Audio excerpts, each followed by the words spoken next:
Muy buenas tardes a todos. Sean bienvenidos y bienvenidas a la tercera conferencia de la 34ª Semana del Economista. El día de hoy saludamos y agradecemos a los participantes que nos acompañan en la conferencia del día de hoy titulada La necesidad de una convicción hacendaria. Saludamos a nuestro ponente de día de hoy, el licenciado Luis Miguel González, actualmente director general editorial de El Economista. También saludamos al doctor Antonio Sánchez Bernal, director de la División de Economía y Sociedad, y al compañero Víctor Hugo Fernández Chávez, alumno de la licenciatura de Economía. A continuación, el uso de la voz al doctor Sánchez Bernal, que nos dirigirá algunas palabras. Muy buenas tardes a todos y a todas.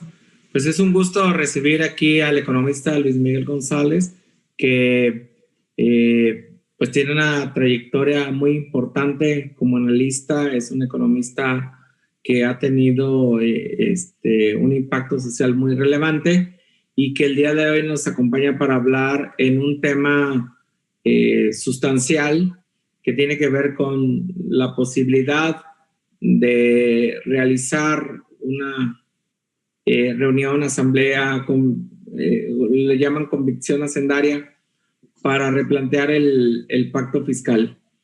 Pues a nombre de la División de Economía y Sociedad le damos la bienvenida a nuestro ponente magistral y de nuevo pues reconozco la capacidad y el impulso del Comité de Economía, que a pesar de todos los pesares y de todos los inconvenientes ha llevado a cabo la Semana del Economista. Pues muy buenas tardes a todos y seguramente vamos a aprender muchísimo con esta conferencia magistral. Buenas tardes, gracias. Gracias, doctor. A continuación le cedo el uso de la palabra al compañero Víctor Hugo. Adelante, compañero.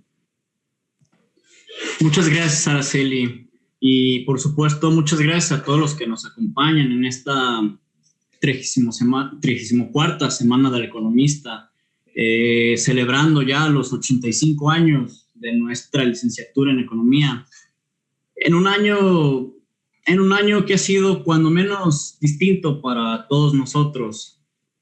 Me da gusto que el licenciado Luis Miguel pueda estarnos acompañando en esta que es su alma mater, ahora de forma virtual. Y me da gusto que nos esté acompañando porque la convicción hacendaria es fundamental para la estabilidad, nada más y nada menos, la estabilidad económica del país. Y quién mejor para podernos explicar que el licenciado con una amplia trayectoria en investigación y periodismo. Muchas gracias. Bueno, estoy muy honrado de esta invitación. Primero, pues quiero felicitar a los alumnos de la escuela por la capacidad de organizar, por el entusiasmo, pero sobre todo por la calidad de los eventos. El año pasado tuve el gusto de participar en la Semana del Economista. Me quedé con una gratísima impresión, con un muy grato sabor de boca de ver lo que hacen, el entusiasmo, la pasión.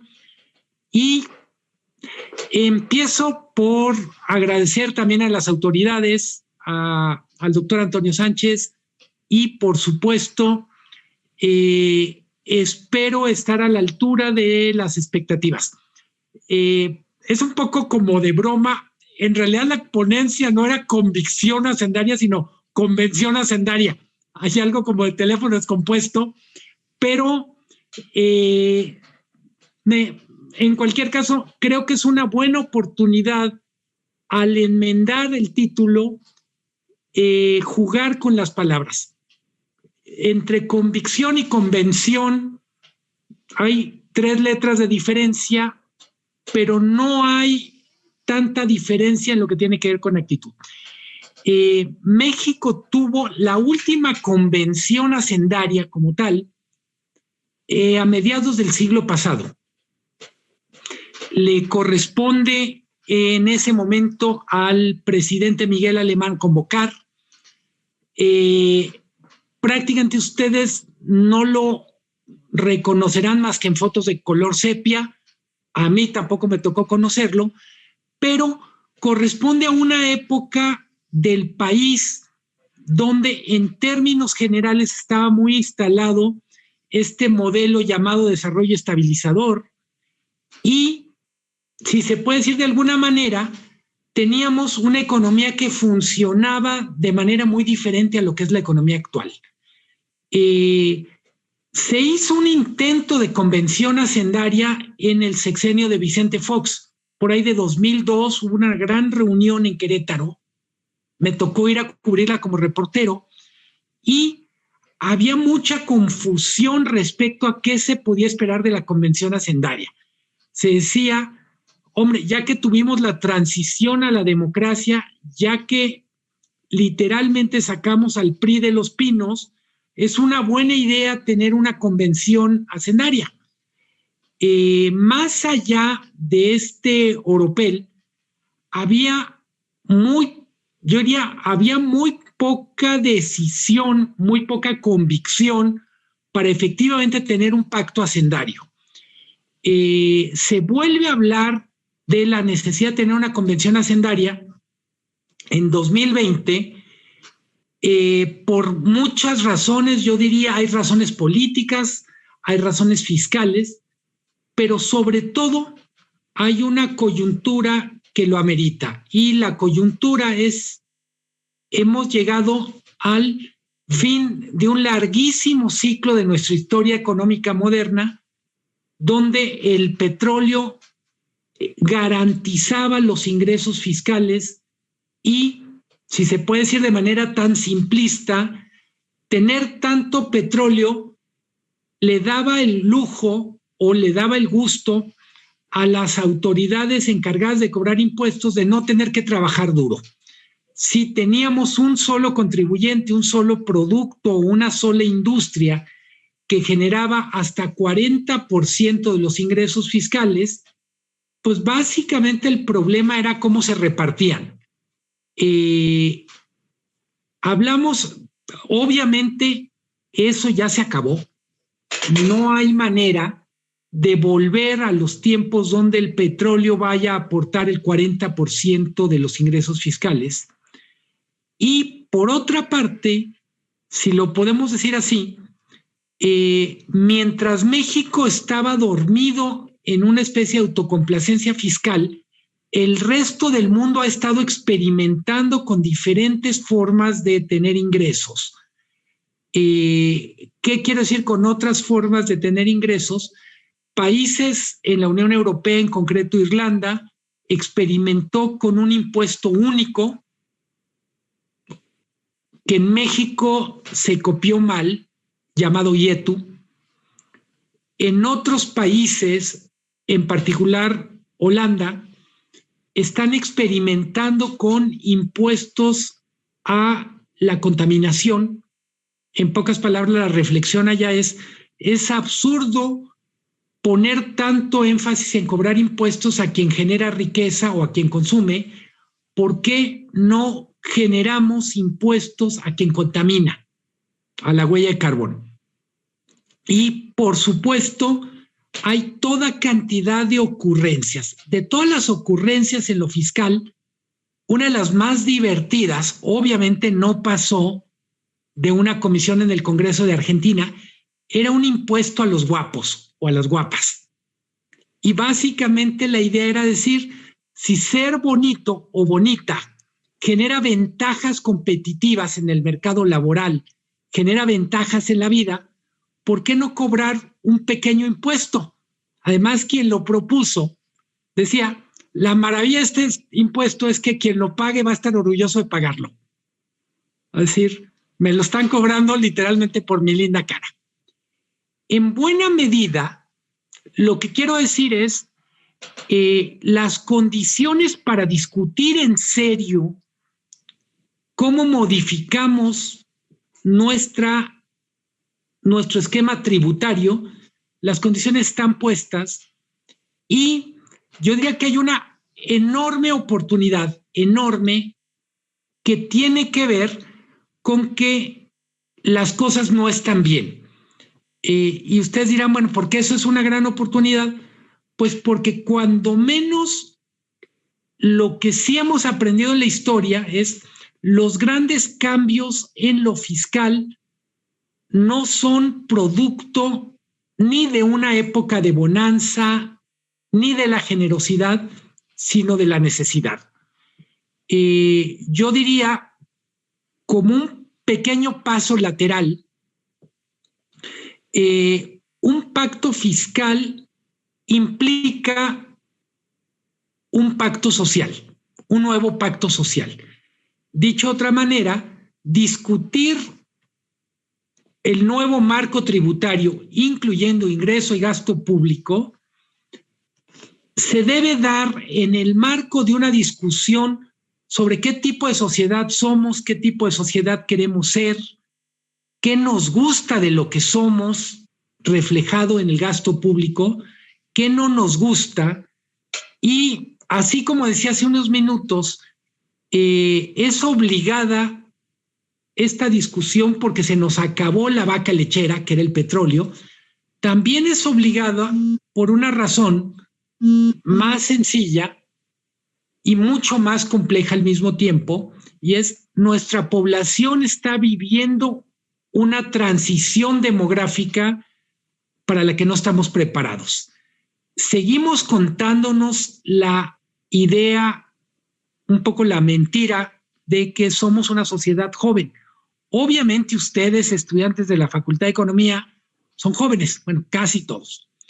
Pero lo cierto es que la población mexicana paulatinamente ha ido acabando con lo que se llamaba el bono demográfico y tenemos cada vez más una parte de nuestra población que está en la categoría de jubilados o pensionados o personas que ya alcanzaron la edad de retiro y no pueden realizar eso simplemente porque en caso de que se retiraran no tendrían los ingresos para seguir comiendo, viviendo, pagando el techo. ¿Qué elementos tenemos en este momento para hablar del pacto fiscal? Este año, y un poco como periodista por deformación profesional, lo enfatizo, los gobiernos de oposición, en particular la alianza, la llamada Alianza Federalista, ha puesto el grito al cielo y dice: queremos un nuevo pacto fiscal porque lo que tenemos nos perjudica. Tenemos del otro lado una posición del gobierno federal que en ese tema me parece que tiene razón, y es: no debemos discutir el pacto fiscal en una coyuntura previa a una elección. Si discutimos el pacto fiscal, esta discusión tendrá que ser en el segundo semestre del año que entra. En términos generales, los gobernadores quieren discutir el pacto fiscal porque el dinero que normalmente recibían de la federación no está llegando, hay menos dinero disponible. Hay que recordar que una parte del ingreso distribuible a los estados era los recursos que generaba la industria petrolera, pero no es solo eso. Hay muchas partidas, la manera en que se hacía el presupuesto, que le daba a los gobiernos locales más margen de maniobra para dialogar, para intervenir. En términos muy generales, el presupuesto de egresos se hace en 3 tiempos. Uno es la discusión en el Congreso en el año previo, que normalmente se da en los meses septiembre, octubre y termina en noviembre. Hay un desfile de gobernadores, alcaldes, líderes sociales que se acercan a los diputados para ser considerados en el presupuesto. Luego está el ejercicio del presupuesto a lo largo del año con pequeñas adecuaciones. adecuaciones que pueden ser legales o ilegales, pero que corresponden al ajuste de lo que se discutió con lo que está haciendo el año. Y hay un último momento, normalmente entre octubre y diciembre, en donde básicamente se evalúa lo que se tenía presupuestado con lo que está ejerciéndose y hay movimientos del presupuesto que pueden ser normalmente excedentes. En los tres momentos hay una negociación política y cuando digo negociación política, lo que estoy queriendo decir es, dependiendo del equilibrio de fuerzas en el Congreso o en otros espacios, se asigna el presupuesto. Normalmente los ganones son los del partido en el gobierno y normalmente los perdedores son los que están en la oposición. Cuando gobernadores como Enrique Alfaro, como el Bronco en Nuevo León, como Cabeza de Vaca en Tamaulipas, como Ignacio Peralta en Colima, dicen queremos revisar qué está pasando con los recursos. En buena medida lo que nos están diciendo es algo que ocurre todo el tiempo y es el que está en la oposición no tiene acceso a los grandes recursos. Y normalmente el que está en el gobierno va a tener la ventaja de que todo lo que es discrecional, entiendo por discrecional, cosas que se pueden decidir usando un criterio no técnico y simplemente, pues yo prefiero hacer el Tren Maya o yo prefiero hacer la refinería que, por ejemplo, limpiar el agua del río Lerma, que va a beneficiar a puros estados panistas o, en última instancia, a ningún estado que está en la coalición que ganó. Cuando digo, en este contexto que es de coyuntura, estamos discutiendo la necesidad de tener una convención hacendaria, un pacto fiscal, lo que estoy queriendo enfatizar para arrancar esta conversación es el pacto fiscal es terriblemente disfuncional. Es disfuncional porque se agotó la principal fuente de ingresos, es disfuncional porque no refleja necesariamente las necesidades de las diferentes regiones, pero sobre todo yo diría que es disfuncional porque no genera incentivos para producir más ingresos fiscales y tampoco es un mecanismo que garantice la mayor transparencia, la mayor eficiencia en el gasto público. Cuando decimos, bueno, ¿con qué criterio se decide, por decir algo, que Jalisco necesita la línea 3 del tren ligero y no, estoy diciendo una tontería, y no un aeropuerto de carga o bodegas digamos, lo que se llaman para almacenar en frío productos del campo o otra cosa? Ese tipo de cosas que normalmente deberían de ser definiciones técnicas, en buena medida terminan siendo arbitrarias. México necesita un nuevo pacto fiscal que en buena medida permita generar más recursos fiscales, permita gastarlos mejor, pero sobre todo necesita un acuerdo fiscal que de alguna manera nos haga proyectarnos al futuro con una imagen mucho más nítida de qué queremos ser, en vez de tener un acuerdo fiscal que fundamentalmente nos entrega una fotografía de lo que fuimos. ¿Qué es lo que fuimos? Un país petrolero, un país donde las autoridades locales no se sentían obligadas entre comillas, a generar ingresos porque la mejor manera de tener recursos para gobernar era tener buenos contactos en la Ciudad de México. ¿Cómo funciona fiscalmente otros países? Estados Unidos, que es una tradición anglosajona, por razones obvias, tiene un esquema fiscal muy descentralizado. hay unos impuestos federales, hay impuestos locales, pero los impuestos locales están divididos entre estatales y municipales o de los condados. Ustedes dirán, ¿para qué me están explicando todo eso? Cuando una persona en Estados Unidos, por ejemplo, paga impuestos municipales, en realidad está pagando impuestos para financiar la escuela de los hijos, las primarias, está pagando impuestos para financiar algunos servicios locales que en buena medida generan una especie de círculo virtuoso. La gente paga impuestos porque sabe cómo se gastan, tiene control hasta cierto punto de los recursos a través del voto y en buena medida tienes gobiernos locales muy fuertes. Tenemos un segundo nivel de gobierno, el estatal, que en algunos estados muy ricos, por ejemplo Texas, tiene una pequeña ganancia por la actividad petrolera o de refinación. Esa pequeña participación le basta para no cobrar prácticamente ningún otro tipo de impuestos y ser completamente financiable. Y tenemos el gobierno federal que sí cobra algunos impuestos parecidos a los de México, el equivalente al impuesto sobre la renta, el equivalente al impuesto a las corporaciones. Una cosa muy relevante en Estados Unidos, como ustedes sabrán, el IVA, el famoso VAT con V, es local.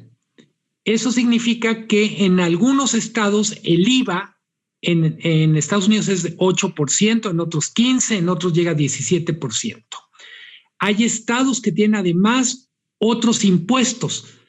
Todo eso genera una enorme competencia entre estados para ver quién ofrece mejores servicios o, en última instancia, o más bien en el otro lado, quién ofrece las tasas más bajas para atraer consumo o inversión. México tiene un esquema fiscal donde prácticamente los estados no tienen facultades o tienen muy pocas facultades, no compiten fundamentalmente a la hora de cobrar impuestos, pero al mismo tiempo no tienen una relación con la gente que vive, estoy pensando alcaldes, estoy pensando gobernadores, no terminan de ser responsables por los servicios que ofrecen frente a quien paga impuestos. Cuando uno paga impuestos en México, todo va a una bolsa federal de la cual regresa. Cuando les decía hace unos minutos, un pacto fiscal, una convención hacendaria, implicaría en buena medida empezar con una conversación sobre qué tipo de sociedad somos, qué tipo de sociedad queremos ser. Queremos ser una sociedad donde se paguen pocos impuestos, tengamos un estado muy pequeño, pero a cambio, con esos pocos impuestos que paguemos, tengamos más libertades económicas, o por el contrario, queremos, como los países escandinavos, tener impuestos, tasas impositivas superiores al 50% a cambio de tener garantizado la seguridad social prácticamente desde la cuna hasta la tumba. Son dos modelos de sociedad. En términos generales es el modelo anglosajón, el modelo escandinavo, y lo que está claro es tanto Estados Unidos como los países escandinavos, como los países europeos, como Japón, cuando discuten qué tipo de régimen hacendario quieren o pueden tener, están en última instancia discutiendo cuestiones que tienen que ver con el alma de la sociedad. ¿Qué tipo de sociedad son? ¿Qué tipo de sociedad quieren ser? ¿Qué tan solidaria quiere ser? ¿Qué tan libertaria quiere ser? Ojo, no estoy queriendo decir que una sea blanca y otra sea negra, una sea buena, otra sea mala. Es, como dirían los economistas, esto es un trade-off. Si tú quieres muchas libertades, vas a sacrificar la parte solidaria. Si quieres un régimen fiscal muy solidario, pagas un precio en libertades y probablemente en términos de competencia o competitividad.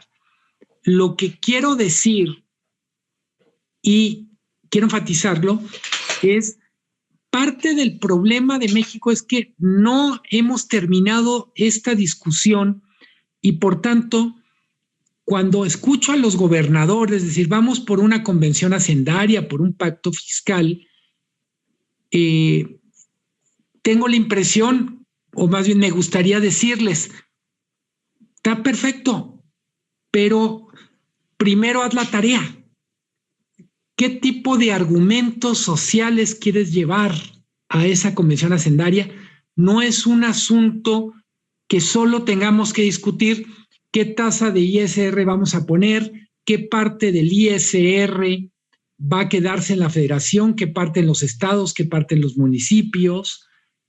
En buena medida, cuando decimos qué tipo de sociedad queremos ser, podemos decir también qué tipo de organización territorial queremos tener. Cuando tenemos un régimen fiscal como el mexicano, donde hay un gobierno federal que capta y luego redistribuye, el gran supuesto con el que funciona este acuerdo territorial fiscal es que el gobierno federal va a actuar como un redistribuidor que va a llevar recursos desde las zonas más pobres, de las zonas más ricas hacia las zonas más pobres. En buena medida, cuando la gente de Nuevo León, por ejemplo, dice es que pagamos más, entregamos más impuestos a la federación de lo que recibimos en forma de gasto, hombre, están diciendo una verdad a medias, porque es cierto que es así, pero eso es la razón, mejor dicho, eso está escrito en las letras chiquitas del pacto fiscal, pero está con mayúsculas en la federación, digo, en la Constitución. Nosotros como país asumimos que parte de la tarea del Estado es redistribuir a través de la política fiscal de quien más tiene a quien menos tiene. Si un reproche podríamos hacer al pacto fiscal como está, es que eso que está implícito no ocurre en la realidad. En la realidad, el gasto público en México con frecuencia favorece a los que más tienen o de clase media para arriba y no termina de ser totalmente generoso con los pobres. Es un asunto de eficiencia en el gasto, es un asunto de corrupción, pero también tiene mucho que ver con la manera en que se ejerce el gasto público. Yo insisto, el que el gasto público atraviese un larguísimo alambique que empieza en la federación y termina en los gobiernos locales, genera muchos incentivos para que no haya rendición de cuentas, para que no haya toda la transparencia.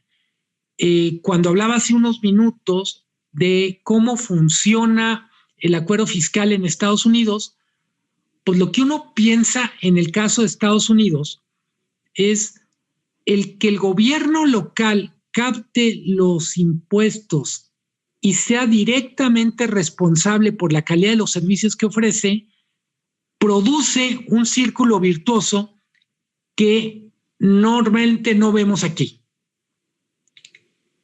De hecho, el marco de referencia para mí para hablar de un pacto fiscal, de una convención hacendaria, es hacer este tipo de preguntas. Queremos que la convención fiscal o hacendaria produzca gobiernos locales más fuertes, sí o no. Si queremos que sean más fuertes, ¿qué mecanismos de rendición de cuentas frente a la ciudadanía, frente a la federación va a tener? Y Por otra parte, insisto mucho en esto, un pacto fiscal no es ajeno, no radica en una especie de universo paralelo ajeno a un pacto social. ¿Qué tipo de sociedad queremos ser? ¿Qué tipo de sociedad somos? Cuando les decía, bueno, es que México vive con la ficción de que sigue siendo una sociedad joven. En la práctica, lo que tenemos es un gigantesco agujero que no sabemos cómo se va a llenar para pagar las pensiones. Si revisan del presupuesto federal, lo que se está yendo a pensiones y jubilaciones, todavía en el 2010, más o menos se gastaba el gobierno federal alrededor de 500,000 millones de pesos. Ya para este año, para el 2020, ya rebasamos el billón de pesos en pensiones y jubilaciones. ¿Qué quiere decir esto? Para ponerlo en porcentajes, 1 de cada 6 pesos del presupuesto federal en este momento ya va a pensiones y jubilaciones. Y conforme vayamos avanzando en el calendario, ese porcentaje no va a ser sino crecer. Sé que a ustedes, Víctor Hugo, Araceli, les parece que esa discusión solo les debe preocupar a gente como yo, más grandes, o al doctor Sánchez. Pero lo cierto es que en todo el mundo la discusión de las pensiones corresponde a las personas que reciben las pensiones, pero también a la gente que está entrando al mercado laboral, a la gente que está trabajando. Es un asunto de todos. Entonces, cuando digo tenemos que discutir un nuevo pacto fiscal, pero no imagino ese pacto fiscal sin tener una discusión sobre qué tipo de sociedad somos, qué tipo de sociedad queremos ser. No sé cómo estén aquí los votos a favor de la 4T o en contra de la 4T, pero lo que quiero decir es, la elección del 2018 no fue un referendo sobre muchas de estas cosas. No hemos discutido en serio qué tipo de sociedad somos, qué tipo de sociedad queremos ser, qué tipo de sociedad podemos ser. Cuando digo discutido en serio, va mucho más allá del proceso de voto. Es un diálogo, yo diría, muy complejo.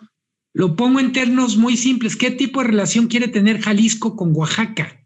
¿Qué tipo de relación quiere tener con Colima?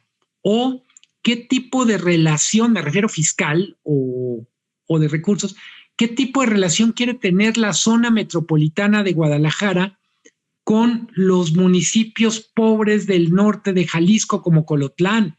O dentro de la zona metropolitana, ¿qué relación quieren tener los ayuntamientos ricos como Guadalajara y Zapopan con Tonalá? ¿Están de acuerdo con compartir gastos en donde no le alcance a los municipios más pobres? ¿Estamos de acuerdo los jaliscienses en transferir recursos a Oaxaca porque son más pobres que nosotros?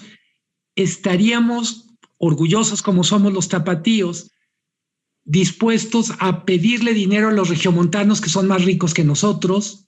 ¿Cómo se debería hacer ese tipo de negociación? Eso es una convención hacendaria, eso es un pacto fiscal.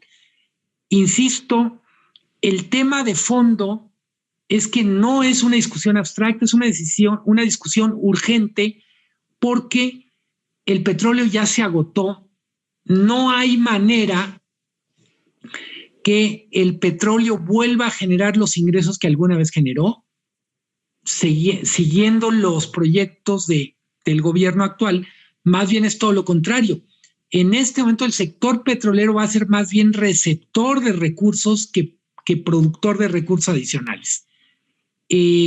Cuando decía, en otros países están tomando discusiones que desde mi punto de vista son súper interesantes. Una que por cuestiones generacionales para ustedes es una discusión de la que no estarán ajenos, es: ¿se debe o no cobrar impuestos a la economía de plataformas digitales. ¿Se le debe cobrar impuestos a Amazon o no? ¿Se le debe cobrar impuestos a Netflix o no?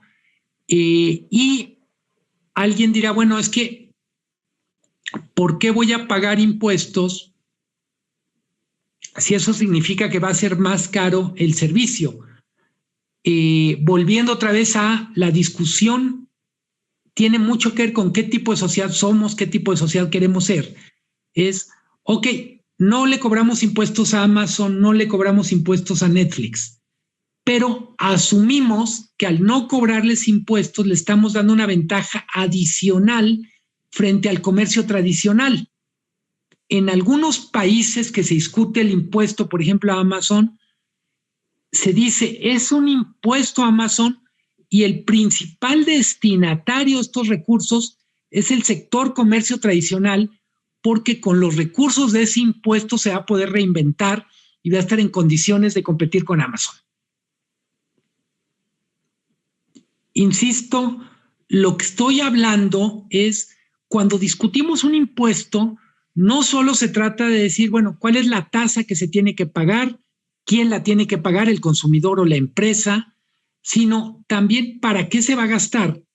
Y en el proceso de esta discusión, en donde deben participar contadores, fiscalistas, economistas, también tiene todo el sentido que participen politólogos, que participen sociólogos, que participen antropólogos, porque de la manera en que definimos la plataforma en que cobramos impuestos, estamos definiendo qué sociedad somos y qué sociedad queremos ser.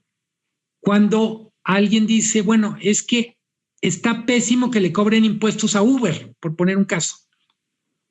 Yo diría, de acuerdísimo, pero nomás no perder de vista que Uber compite con otros servicios que sí están pagando otros impuestos o licencias municipales o derechos, y por tanto, si Uber no paga esos impuestos, quien compite con él no puede tener condiciones de competencia igual.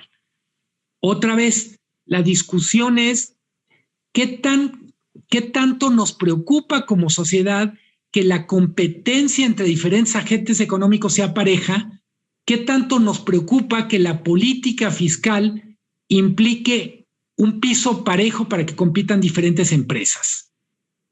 En buena medida, mucho de lo que estamos discutiendo en este momento 2020, finales de 2020, va a dar resultados en los próximos años. Ustedes como estudiantes de economía, muy probablemente les toque en la carrera o en sus primeros años como egresados participar en estas discusiones sobre cambio de política fiscal. Les reitero, México ha tenido muy pocos cambios de fondo en la política fiscal. Decía, hay una convención nacional hacendaria que se da más o menos en 1950. Tenemos un acuerdo de coordinación fiscal que es de tiempos de López Portillo en el 78 y tenemos algunas cirugías importantes a lo fiscal que se dan en tiempos de Vicente Fox para darle mayores recursos a los gobiernos estatales. Hay un cambio importante en el gobierno de Peña Nieto con la reforma fiscal del 2013. Pero en todos los casos lo que hicimos fue reparar una carcacha que es de 1950. Lo que necesitamos es imaginarnos un esquema fiscal que se parezca más a un Tesla que a un LTD 500. Un modelo fiscal en donde, insisto, estén reflejados los criterios técnicos de los economistas, de los fiscalistas, pero también esté reflejada una discusión social profunda sobre qué tan solidarios queremos ser o qué tanto pensamos que la solución para una sociedad como México es un régimen mucho más liberal. hay discusiones bien interesantes en lo fiscal, por ejemplo, sobre, les decía, en Holanda discuten mucho el tema de qué tanto tenemos que empezar a fijarnos más en cobrar impuestos a quien genera una huella ambiental mayor y dejar de cobrar impuestos, mejor dicho, reducir la carga impositiva a quien genera riqueza. Son definiciones como sociedad. Hay sociedades que dicen es que queremos tener una política fiscal, por ejemplo, que le dé algún tipo de ventajas a las mujeres o a las empresas que emplean mujeres. Podemos generar a través de la política fiscal incentivos para la contratación de más mujeres. Podemos generar incentivos, por ejemplo, a través del gasto, para que las mujeres puedan tener jornadas laborales más flexibles. Podemos tener a través de la política fiscal mensajes directos de que nos importan, por ejemplo, los discapacitados o los adultos mayores que quieren seguir trabajando. Todos estos son temas sociales que se expresan en lo fiscal. Por eso, cuando decimos necesitamos un pacto fiscal que a su vez tenga que ver con un pacto social, lo que estamos diciendo o lo que estoy diciendo es no hay manera de pensar que lo fiscal es solo una cosa como, bueno, si ponemos el ISR en 25, ya le hicimos y lo compensamos con subir el impuesto al consumo. ¿Por qué? El mensaje social que estamos mandando es si bajamos el impuesto sobre la renta, es una decisión que ayuda a las empresas, perfecto, pero si la ayuda a las empresas lo va a subsidiar el consumo y en particular no hacemos nada para, por ejemplo, blindar el impuesto de productos básicos o el impuesto de medicinas, tendríamos la paradoja de que en un país medianamente pobre, los pobres subsidian a las compañías. Ese es el tipo de discusiones que entran en un pacto fiscal. Para cerrar y abrir un poco la conversación a preguntas, comentarios de ustedes, ¿qué formato tendría una convención hacendaria? Normalmente los países que lo han hecho tienen una convocatoria muy amplia. Participan legisladores, quiero decir diputados, senadores, participan autoridades hacendarias del gobierno federal, autoridades locales, de gobiernos estatales, de gobiernos municipales, pero también participan académicos, participan empresarios, participan líderes sociales. ¿Cuál es el sentido de que sea tan amplio? Pues que simplemente entendamos o procesemos que una convención hacendaria pretende que estén todas las voces que tengan algo que decir representadas. No es un asunto donde solo le tengan que cuadrar las cuentas a las autoridades hacendarias. No es un asunto donde solo tengamos que resolver el equilibrio de fuerzas entre gobierno federal y gobierno local, o no es un asunto solo donde tengamos que decidir, o los que tengan que decidir decidan, por ejemplo, qué tan amigable con los negocios tiene que ser el esquema impositivo. Tenemos que discutir absolutamente todo. Por eso, esa es mi teoría, por eso hay tanto temor y en algún sentido tanta flojera de parte de las autoridades, de los líderes, a tener una convención hacendaria. O se hace bien y es muy amplia, o más vale la pena decir, todavía no estamos listos para tener una convención hacendaria digna de tal nombre. Si no hay convención hacendaria, sí o sí vamos a necesitar una reforma fiscal. La reforma fiscal implicaría más o menos discutir dos o tres cosas. La más importante es cómo vamos a sustituir los ingresos petroleros, cuánto esfuerzo pueden y deben hacer los gobiernos locales. Hay que recordar que México es uno de los países que peor cobra el impuesto predial. El impuesto predial es un impuesto local. En Estados Unidos genera entre 3 y 4 puntos porcentuales del PIB, el predial. Estamos hablando de PIB, pero además del PIB de Estados Unidos. En México, el impuesto predial genera aproximadamente el 0.5% del PIB. O sea, en México se genera una sexta parte que en Estados Unidos del predial, si tomamos como referencia el PIB de cada quien. Pero si tomamos como referencia números absolutos, pues resulta que México cobra en predial más o menos el 3% de lo que Estados Unidos cobra. Mientras Estados Unidos con su predial puede financiar un sistema educativo de primer nivel, pues puede financiar parques deportivos, puede financiar museos, obras municipales. En México, el predial en algunos casos no alcanza ni para pagar el servicio de recolección de basura.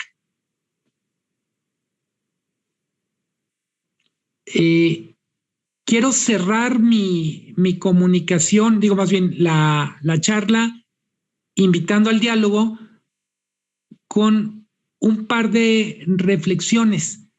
Les decía, a ustedes como estudiantes de economía les va a tocar seguramente esta discusión. No hay manera que el gobierno mantenga la estructura fiscal intacta de aquí a que termine el sexenio.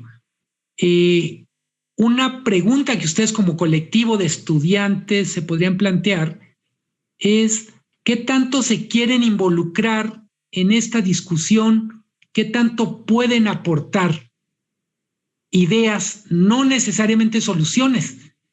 En algunos casos lo que les corresponde a ustedes es plantear preguntas. Pienso incluso cosas como, bueno, ¿qué tipo de esquema fiscal necesita el financiamiento de la educación superior en los próximos años? Hay muchas preguntas fiscales por resolver y, insisto, lo único que está claro es el esquema que teníamos ya se agotó, no da para más y esperemos que no solo se resuelva a partir de acuerdos políticos, sino que la solución parta de un acuerdo, de un diálogo social lo más amplio posible. Hay muchísima gente que sabe del tema, pero también hay muchísima gente que sin saber del tema expresan muy bien las necesidades de la sociedad, de los contribuyentes y también de los no contribuyentes. Olvidaba decirlo y antes de terminar, un pacto fiscal en México implica resolver qué queremos hacer con la informalidad. Entre 55 y 60% de las personas trabajan en la informalidad, más o menos una cuarta parte del PIB está en la informalidad y lo cierto es que no se trata de satanizarlos, pero tampoco se trata de actuar como si no existieran y decir la discusión fiscal solo corresponde a quien participa de la economía formal. Les agradezco muchísimo y quedo a sus órdenes. Muchísimas gracias por su valiosa participación, licenciado. A continuación pasaremos a la ronda de preguntas. Algunas de las preguntas que nos comparten en redes sociales son las siguientes. ¿Cuál cree que sería una redistribución eficiente en materia tributaria? Para mí redistribución implica redistribución territorial.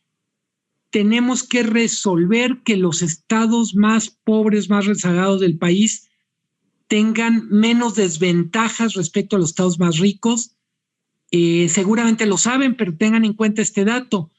El PIB per cápita en Nuevo León es 5 veces mayor que el PIB per cápita en Oaxaca, lo que significa que más o menos un habitante de Nuevo León tiene un nivel de vida parecido en promedio al de Polonia y una persona que vive en Oaxaca tiene un nivel de vida parecido al que tiene un hondureño. Entonces, yo diría, primero, hay una distribución que tiene que ser territorial. Creo que hay otra distribución que tiene que ser por deciles. Tenemos un esquema fiscal que es muy generoso con los muy ricos, con los extremadamente ricos, y que no tiene respuestas claras en términos de derechos para los grupos más desfavorecidos. En parte porque soy clase media, yo diría, también necesitaríamos un esquema distributivo, redistributivo, que reconozca que la clase media existe.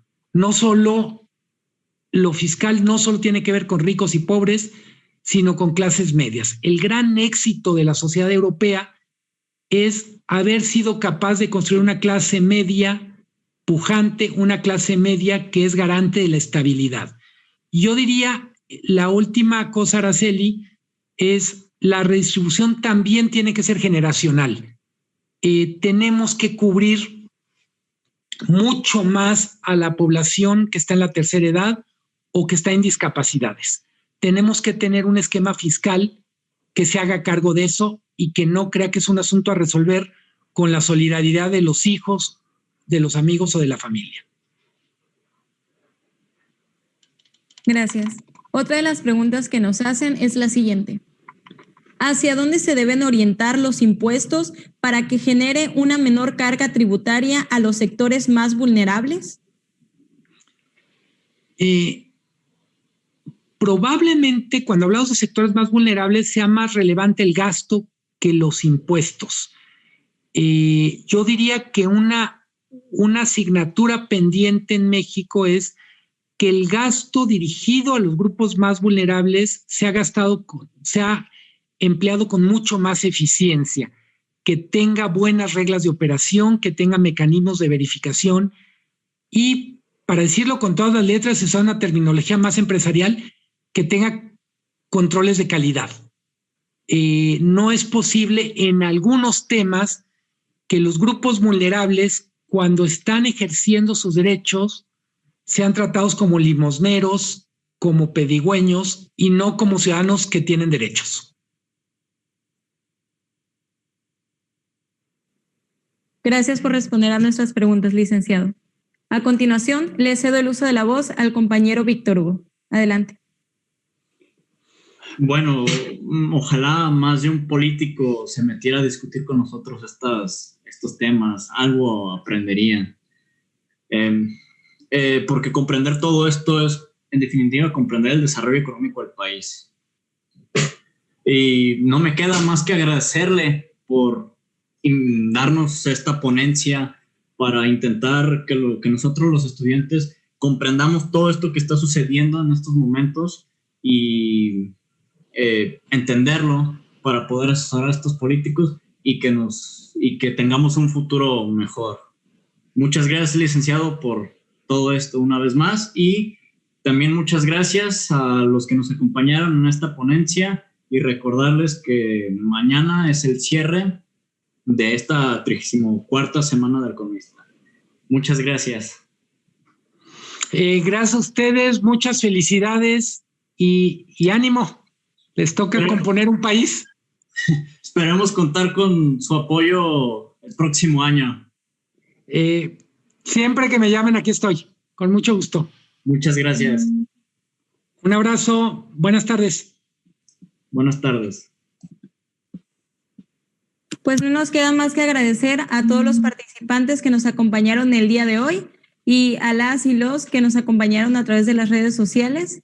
Y sin más, los invitamos a que nos sigan acompañando en la conferencia del día de mañana, en la 34ª semana de Lo Economista.